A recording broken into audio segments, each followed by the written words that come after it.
I can only guess, but it sounds like you've kind of taken the mantle for taking all the silos of voice of the customer and bringing them together. Because sales isn't doing that. Product isn't doing that. It's why Gartner and Forrester and McKinsey and Deloitte said today's CMO for a B2B needs to be a chief customer officer as well. Because that role, we don't usually have a chief customer officer or a chief experience officer in a B2B company. I don't know why, quite frankly, because that is to your point, the most important thing, right? So how do we take all of this and answer that CFO question? Asmita, how does this make our go-to-market strategy and our revenue growth more predictable if we do this? Yeah, that's a conversation I love to have with our CFOs, any organizations I have worked in past. How it helps to, like, every CFO or your board, they want to hear your revenue predictability with confidence. If you build your strategic roadmap bottoms up, which is driven on data, revenue predictability becomes a part of your process rather than just putting some guesswork. So I adopt this methodology in my workings all the time, which is like, let's try to build up revenue bottoms up. Let's try to understand your quarterly last year's trend.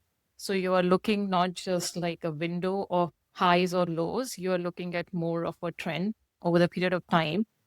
Build a model with your finance, which they agree upon, like these are the right levers. And that helps you refine your revenue predictability.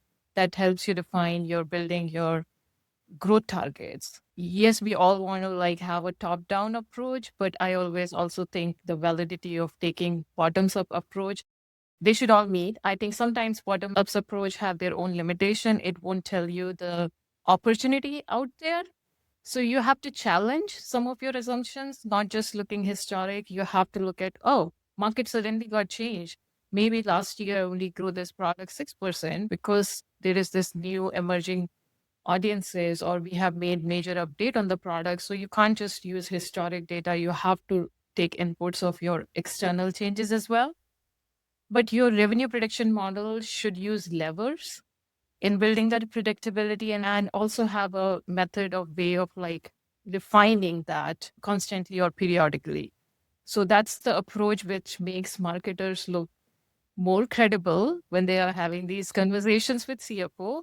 And once you start delivering on those models, that credibility starts growing. And also, like, yeah, I get it, what you're doing.